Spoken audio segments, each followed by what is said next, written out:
Dragi prijatelji, večeras ćemo u čudnim pričama obraditi jedan događaj iz 2018. godine. Jedan uplašeni čovek pozvao je policijsku stanicu Ruma negde oko 16 časova i rekao je: molim vas, dođite hitno u moj stan jer mislim da se nešto strašno desilo mojoj supruzi. Ona je zaključana u kupatilu. I policija je zaista došla sa vatrogascima i sa hitnom pomoći i razvalili su vrata od kupatila i kada su ušli, tamo su u kadi pronašli beživotno telo njegove supruge. A ko je zapravo bila ta gospođa? To je bila gospođa Mira Šarac, stara 63 godine. Ona je bila penzionerka i živela je u jednoj zgradi u naselju Igralište u Rumi sa svojim suprugom Božidarom, čovekom koji je imao 67 godina, koji je bio isto u penziji, ali i bez obzira što je bio u penziji, on je radio i kao čuvar u jednom magacinu. I tog dana, znači 24. januara 2018. godine, on je trebao da radi u dnevnoj smeni. Ujutru od 7 časova pa do 16 časova posle podne. I tako je i radio. A ko je bila Mira Šarac? Ona je bila penzionerka, udata je i imala je dvoje dece, sina i ćerku. Njena deca su takođe imala svoje porodice i imali su supruge, odnosno muževe i decu. Tako da je gospođa Mira Šarac i njen suprug Božidar, oni su imali decu i nekoliko unuka. Sin ovog bračnog para Šarac bio je jedan naš poznati sportista i igrao je za najpoznatije klubove u Srbiji. Bavio se sportom, čak je bio u jednom periodu i reprezentativac Srbije u jednom sportu. A kasnije, kada je završio sportsku karijeru, bavio se trenerskim zanimanjem. I to je bio jako cenjen i ugledan u tom sportu kojim se bavio. Sada, najverovatnije da je on pomagao svoje roditelje i finansijski, međutim oni, kao i svaki roditelji, oni su odbijali pomoć finansijsku od svog sina i govorili su kako oni mogu sami da se izdržavaju. Oni su bili zapravo onaj staromodni kov roditelja koji je smatrao da roditelji treba da pomažu decu, a ne deca roditelje. Iz tog razloga je i Božidar odlazio da radi u magacinima kao čuvar, bez obzira znači što je imao sina koji je imao dobru, ne samo platu, nego imao je dobru zaradu tim trenerskim angažovanjima, ali nije hteo nikada da traži od sina novac. Naravno, oni su imali i ćerku koja je po njihovom shvatanju bila srećno udata, radila je u jednoj velikoj prodavnici, radila je kao ekonomista. Međutim, ta njihova ćerka je imala zapravo veliki problem. Ne sa poslom, ne sa suprugom, nego sa svojim sinom. Imala je dvoje dece, starijeg i mlađeg sina. Njen stariji sin se zvao Srđan, Srđan M. Imao je 23 godine, a od tih 23 godina svog života nije imao ni dan radnog staža, ali je zato imao 6 godina narkomanskog staža, koliko ga je policija u Rumi vodila u svojoj kartoteci kao registrovanog narkomana. I Srđan M je bio u toj kartoteci zaveden da od svoje 16. godine konzumira speed i marihuanu. Sada ja se pitam, kada je taj momak, koji je u periodu kada je zaveden u policijsku kartoteku, imao 16 godina, kada je on počeo da koristi narkotike?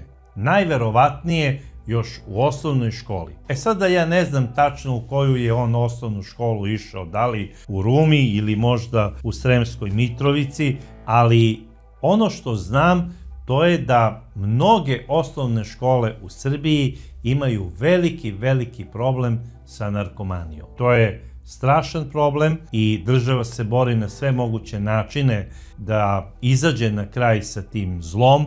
Međutim, danas je nažalost postalo normalno da dečaci u svojim lokerima u osnovnoj školi drže ne fudbalsku loptu i ne drugu sportsku opremu, nego marihuanu, a neretko i neke druge nedozvoljene supstance koje su mnogo opasnije i mnogo teže od marihuane. U Beogradu je, nažalost, po mnogim osnovnim školama postalo uobičajeno da se za vreme velikog odmora recimo vrši racija od strane policije, i to od strane 4. odeljenja, znači odeljenja specijalizovanog za borbu protiv narkotika, kako bi se pronašla droga i uglavnom je to u pitanju marihuana, barem po izjavi jednog bezbednjaka. A kako ta zapravo droga, odnosno ti lekovi, dospevaju do te škole u centru Beograda koja se nalazi pored jedne poznate pijace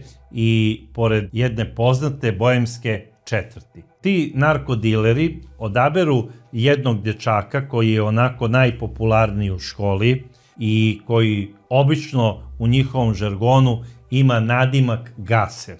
Šta znači Gaser? Znači, on je jedan lepi dečko u koga oni ulažu malte ne kao u budućeg sportistu. Oni su zapravo skauti da pronađu Gasera u školi. Popularnog dečaka koga vole devojčice, a kada nekog dečaka vole devojčice iz određene škole, njega poštuju i svi ostali dečaci, odnosno imitiraju ga. I šta sada on radi? On počinje da se druži sa narkodilerima, koji su obično isto maloletni, ali nisu osnovci, nego su srednjoškolci i rade za neke ozbiljnije ekipe. I sada, oni ne diluju heroin, nego diluju te subotekse i diluju te bupove i daju tom momku određeni procenat od prodaje tih tableta da bi on mogao da se oblači po najsavremenijoj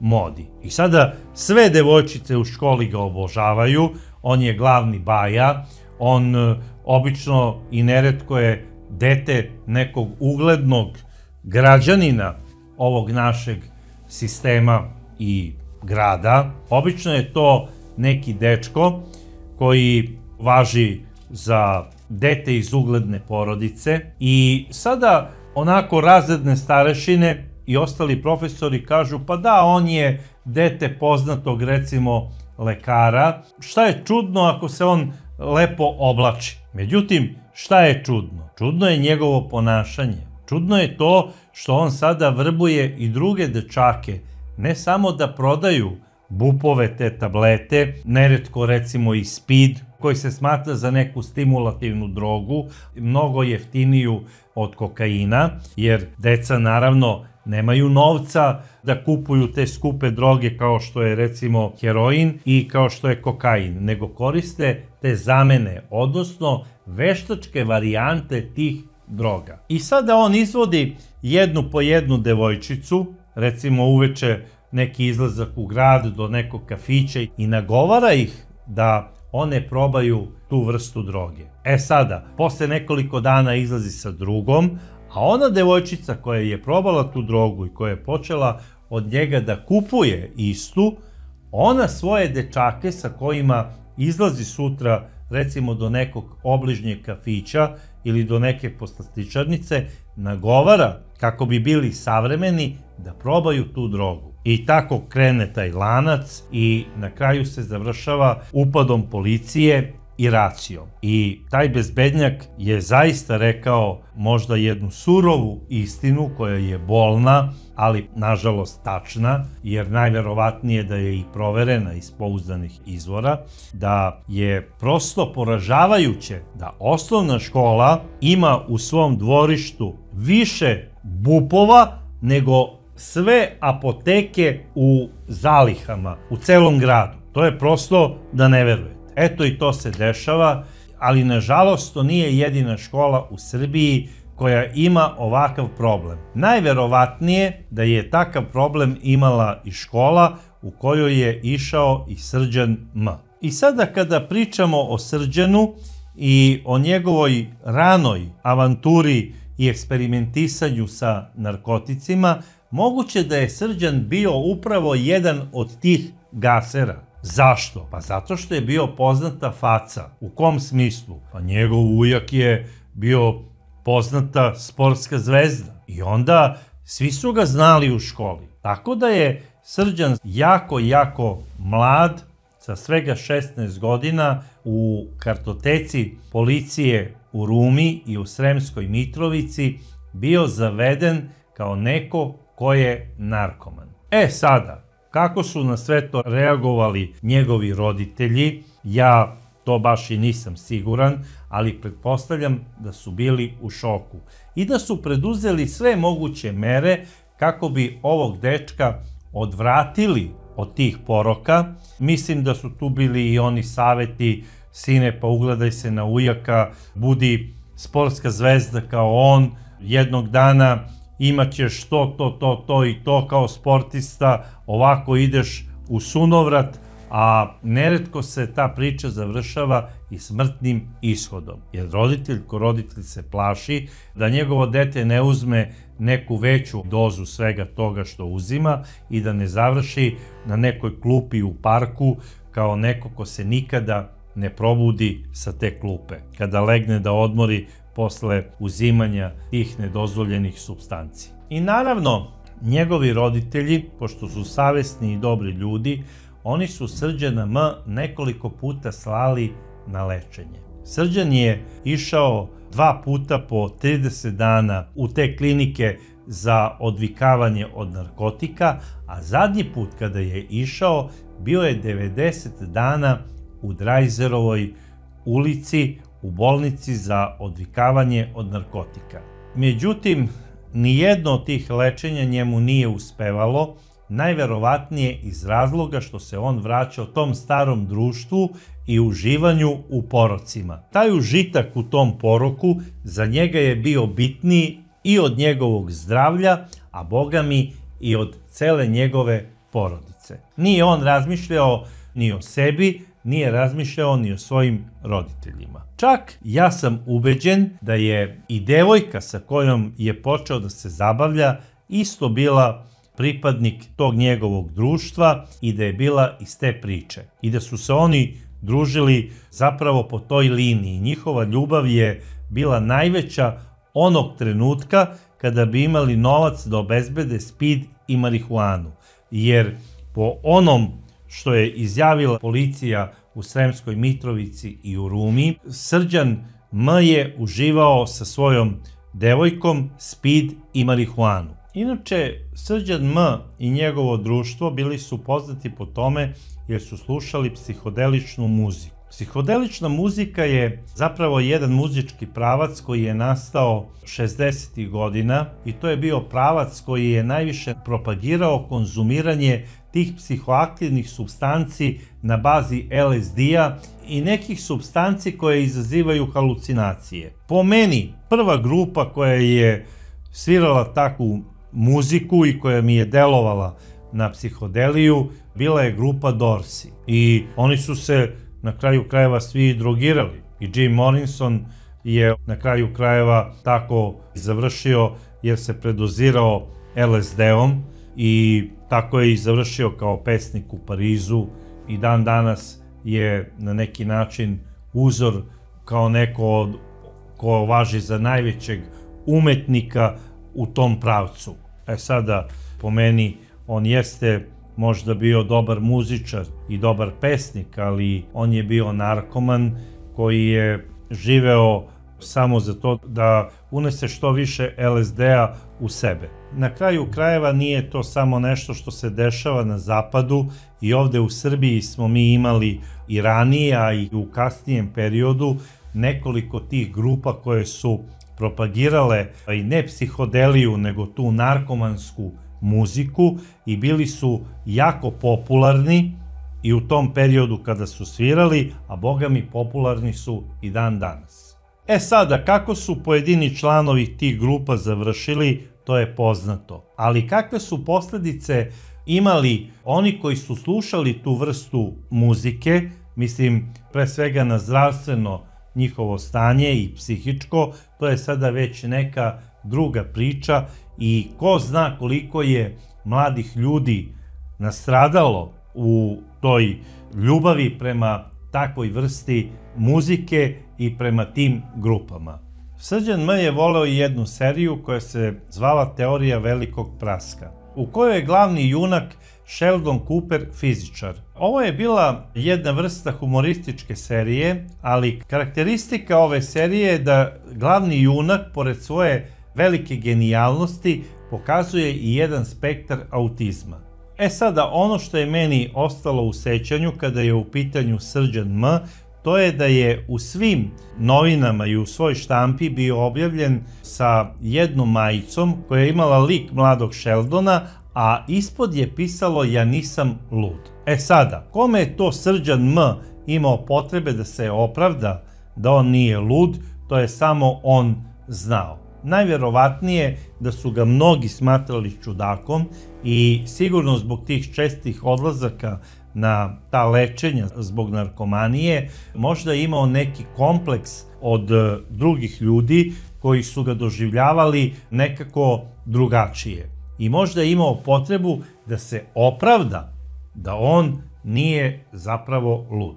Sada, negativne osobine mladog Sheldona su nedostatak empatije i razumevanja društvenih normi, arogancija, zatim verovanje da je on intelektualno iznad svih. Takođe poteškoće u emocionalnom povezivanju i pre svega razumevanju emocija drugih ljudi. Sada, da li su zapravo ovo bile osobine sa kojima se i Srđan M poistovetio? Moguće i da jesu.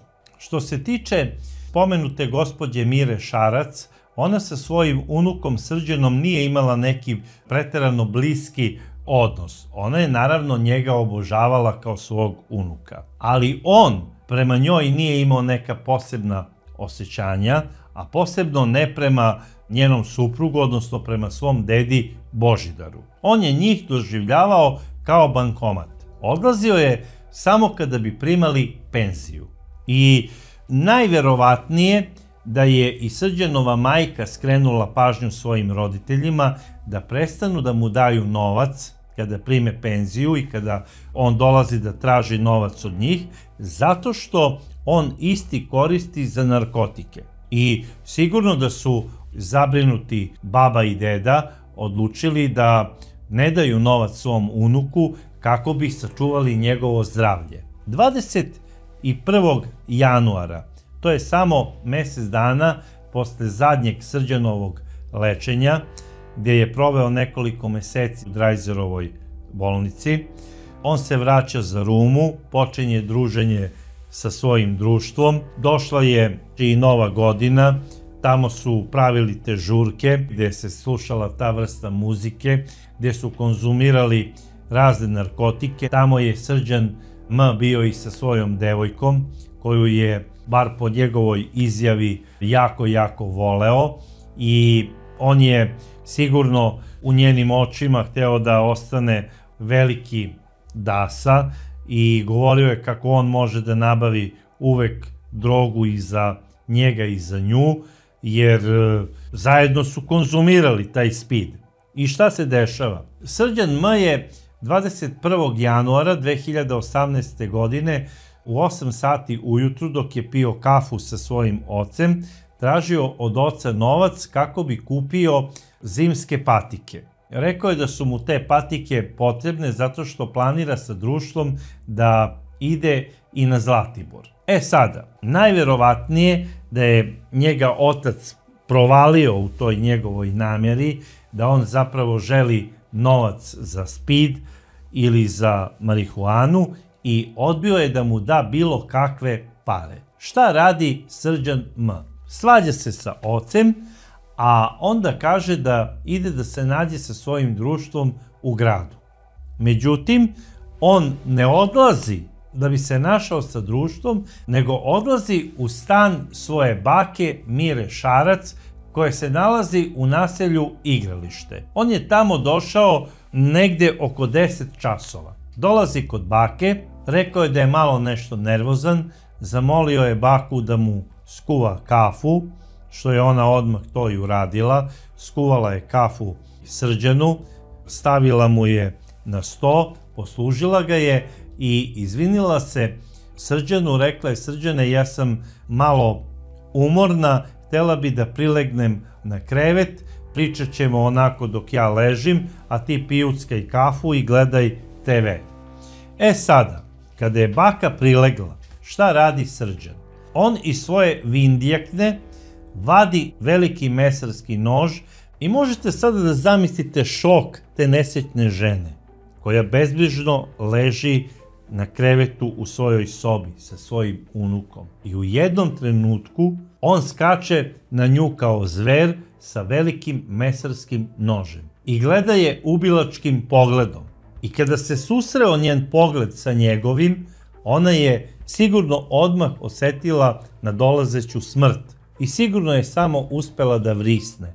Posle toga dobila je udarac nožem u grudi, pa onda drugi, treći, ukupno 6 uboda. Najpresudniji je bio onaj koji je zadan u predelu vrata. Srđan ju je ubao u vrat i prilikom tog uboda seče njenu levu aortu. On ju je faktički tu odmah preklao i ova žena nije imala šanse da preživi. A šta onda radi Srđan? On je svoju baku, sada već mrtvu, umotao u onaj prekrivač koji se nalazio na krevetu.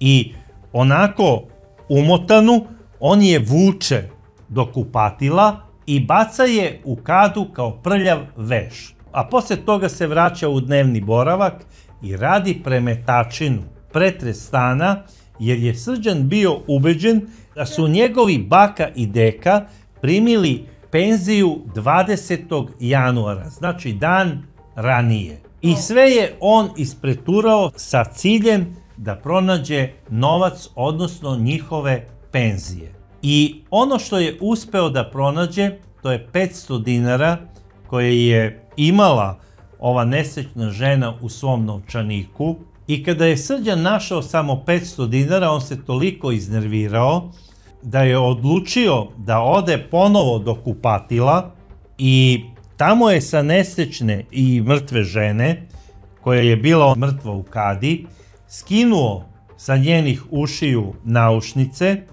sa vrata je skinuo njen lančić sa priveskom i skinuo je njenu burmu.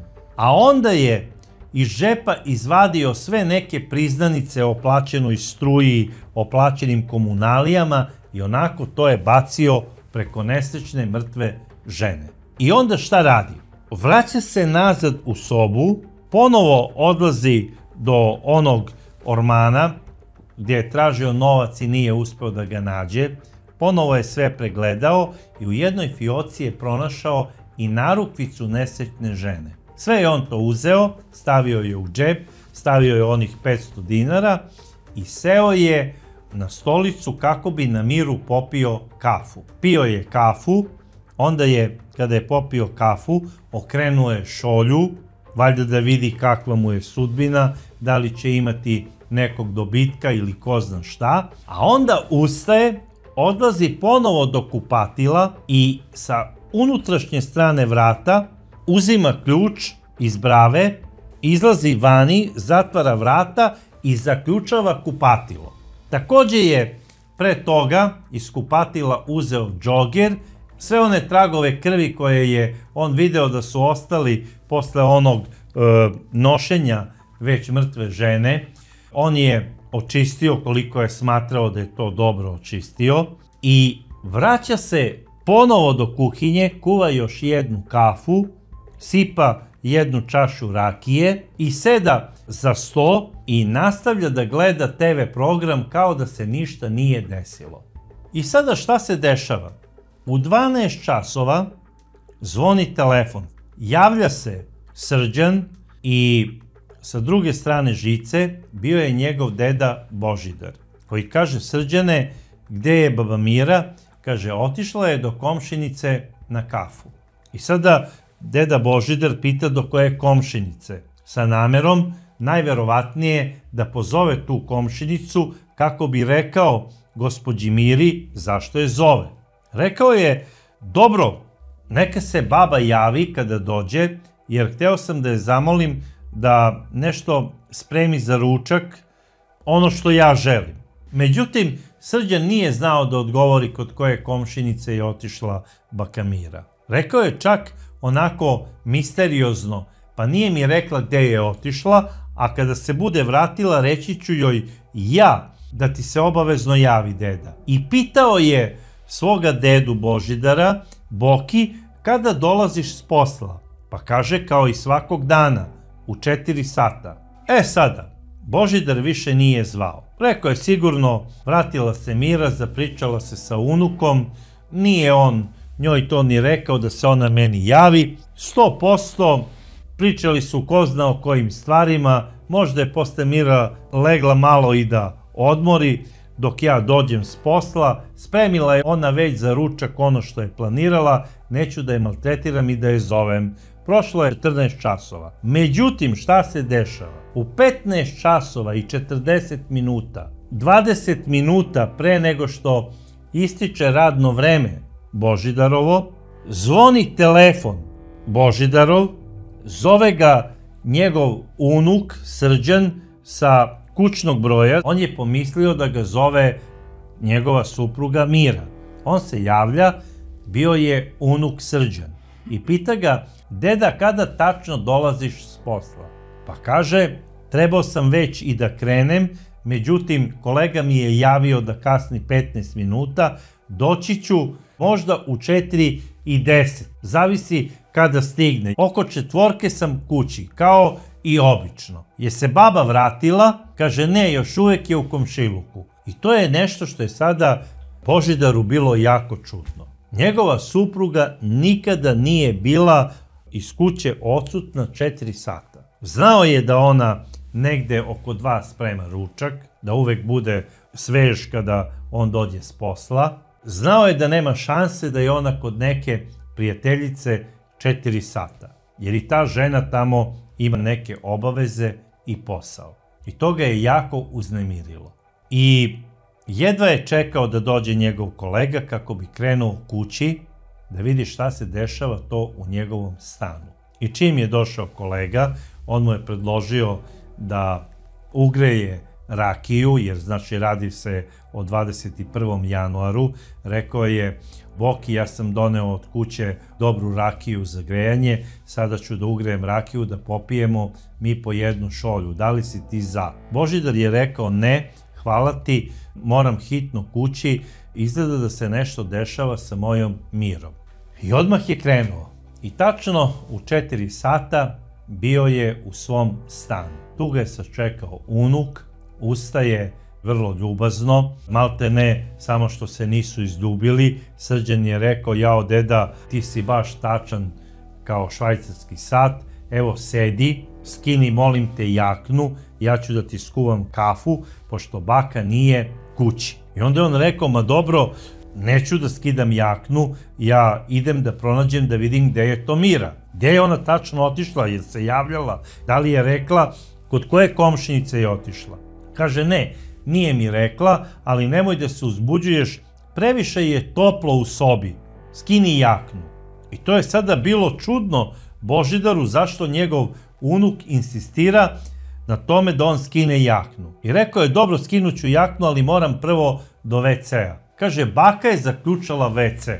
Kaže, kako bre zaključala WC? WC se zaključava samo ako je neko unutra. I onda je počeo da cima kvaku i u tom trenutku Srđan se zatrčava i hvata ga za leđa sa namerom najverovatnije da ga obori. I Božidar u tom trenutku cima rukom, udara njegovu desnu ruku u kojoj je Srđan držao nož.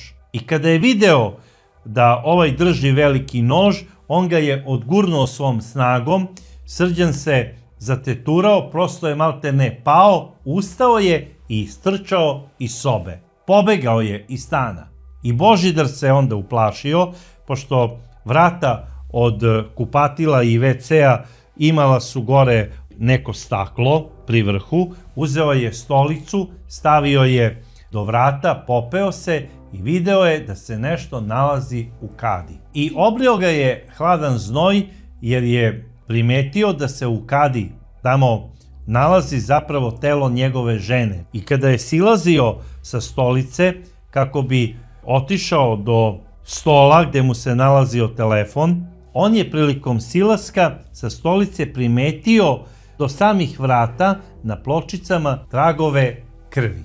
I odmah mu je bilo sve jasno. Pozvao je policiju i rekao je: molim vas, dođite, u mom stanu se desilo nešto strašno. Mislim da je moja žena ubijena. I policija je odmah došla. Došli su i vatrogasni spasioci, došla je i hitna pomoć. Razvalili su vatrogasci vrata, ušla je prvo policija, a onda i hitna pomoć. Tamo su vidjeli telo nesrećne žene, odmah su ustanovili da je gospođa Mira preminula i policija je odmah krenula da radi uviđaj. Vidjeli su da je izbodena sa više uboda nožem u predelu grudi i vrata. Također su vidjeli i gomilu tih računa i papira koji su bačeni preko njenih grudi i da je bila umotana u taj neki prekrivač koji se obično koristio za krevet u dnevnom boravku. I policija je saopštila Božidaru da je njegova supruga ubijena i da je mrtva i naravno postavili su mu neka pitanja.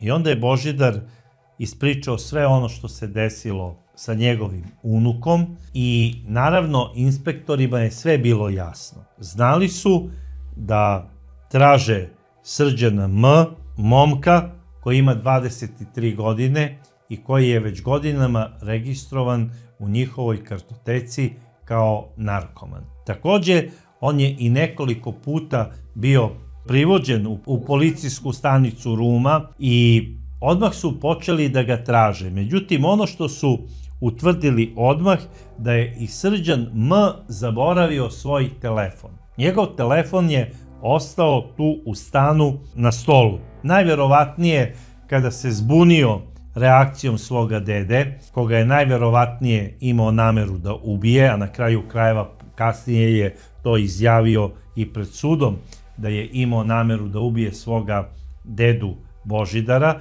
zato što je mislio da je kod njega sav novac od penzija. I šta se sada dešava?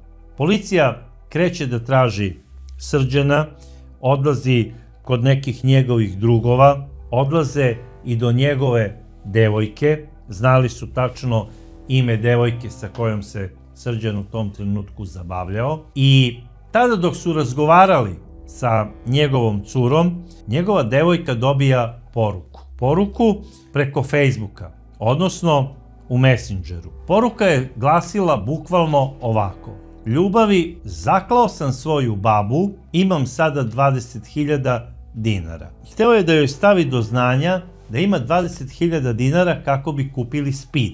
Međutim, kao što sam rekao, Srđan je kod sebe imao samo 500 dinara. Šta je on planirao? On je planirao da se uveče po dogovoru sa svojom curom nađe oko 22 časa. A do tada on odlazi do hamburgernice, kupuje jednu pljeskavicu, a sa ostatkom novca odlazi do jedne igraonice kako bi igrao preko interneta neke video igrice i tada je ulogovao svoj Facebook nalog preko tog kompjutera i šalje poruku svojoj curi, jer je svoj mobilni telefon zaboravio. I kada je policija videla tu poruku, tačno su znali da se on nalazi u toj i toj igraonici. Oni su ga odmah locirali, interventna policija iz Sremske Mitrovice i iz Rume otišla je do igraonice i tamo je uhapsila Srđana M. Nije pružao otpor, on je kod sebe i dalje u svojoj vindjakni imao onaj nož sa kojom je ubio svoju baku. Pronašli su kod njega 200 dinara, koliko mu je preostalo, i pronašli su bakin nakit, naušnice, lančić, narukvicu i prsten, na kojima je još uvek bilo mikroskopskih tragova krvi. Najverovatnije da je Srđan planirao da ode kasnije do Mitrovice kako bi to u jednoj zlatarni prodao. Međutim, policija je odradila svoj deo posla, uhapsila ga je i zaista je i odveden u Sremsku Mitrovicu, ali ne do zlatare kako bi prodao nakit, već su ga odveli do istražnog zatvora. Prvo je zadržan 48 sati, a kasnije mu je tužilaštvo odredilo pritvor do 30 dana. Odmah i prilikom prvog privođenja Srđan je priznao krivično delo koje je uradio, ispričao je do detalja kako je ubio svoju baku Miru i također je rekao da je planirao da ubije i svoga dedu, Božidara. To je bio veliki šok za sve kada se saznalo da je unuk ubio svoju rođenu baku zbog 500 dinara i zbog njenog ličnog nakita kako bi obezbedio novac za kupovinu narkotika. Svi su se zapitali kuda ide ovaj svet i dokle smo mi to stigli. Svi su pričali samo o tome. Naravno, najveći šok je bio za njegovu porodicu, odnosno za njegovog dedu Božidara i za njegovu majku. Nesrećna Mira je odmah posle obdukcije i posle nekoliko dana sahranjena na groblju u Rumi, a protiv Srđana posle nekoliko meseci je pokrenut i sudski postupak za krivično delo ubistva iz člana 114, odnosno teško ubistvo sa umišljajem iz koristoljublja. Za to krivično delo u tom trenutku zatvorska kazna koja je bila predviđena iznosila je 40 godina zatvora. I tužilaštvo je tražilo 40 godina zatvora za Srđana M. Međutim, posle 6 meseci zatvora Srđan je osuđen na 18 godina zatvora. Tužilaštvo je uložilo žalbu, tražili su i dalje presudu od 40 godina. Advokati porodice su također uložili žalbu, tražili su 40 godina zatvora, znači najstrožu kaznu. Srđan M. je imao advokata po službenoj dužnosti i on je uložio žalbu, hteo je da dokaže da je Srđan M. neuračunljiv. Međutim, posle nekoliko veštačenja koje su obavljena i u zatvorskoj bolnici u Sremskoj Mitrovici, a kasnije i u bolnici zatvorenog tipa u Bačvanskoj ulici, utvrđeno je da je Srđan M. i pored toga što je bio pod dejstvom narkotika, bio itekako uračunljiv. Osuđen je pravosnažno na 18 godina zato što mu je apelacija u Sremskoj Mitrovici potvrdila ovu kaznu i Srđan M. se nalazi na izdržavanju iste u Sremskoj Mitrovici. Porodica ga je se odrekla. Niti mu idu u posetu, niti mu pišu pisma. Da li se Srđan M. pokajao za ono što je uradio? Ja se nadam da jeste, jer pored onoga što mu je izrečeno presudom da odleži, određeno mu je i lečenje u bolnici zatvorenog tipa od narkotika. I nadam se da se Srđan izlečio od te ovisnosti od spida i da je shvatio šta je uradio ženi koja ga je volela najviše na svetu. I nadam se da se Srđan kaje zbog onoga što je uradio, ubistva svoje bake. Pretpostavljam da će imati dosta vremena za to kajanje. Eto, dragi moji prijatelji, dokle vas droga može dovesti. I ja se nadam da je vi i ne koristite. I nema lakih i teških droga. Sve su opasne i sve su teške. Speed svrstavaju u lake droge, u stimulativne droge. Međutim, ja se apsolutno sa time ne slažem. Evo, u ovoj priči da je neko samo rekao Srđan je koristio narkotike, ubio je svoju baku na taj i taj način kako bi došao do novca za drogu, ja bi došao do zaključka da je on koristio heroin. Jer ovako nešto obično urade heroinski ovisnici. Oni kojima je najbitniji kvoter kako bi izgurali dan do sutra. U užitku u svom poroku. Ništa ih više ne zanima na ovom svetu. Samo kvoter droge za one koji ne znaju, to je 1/4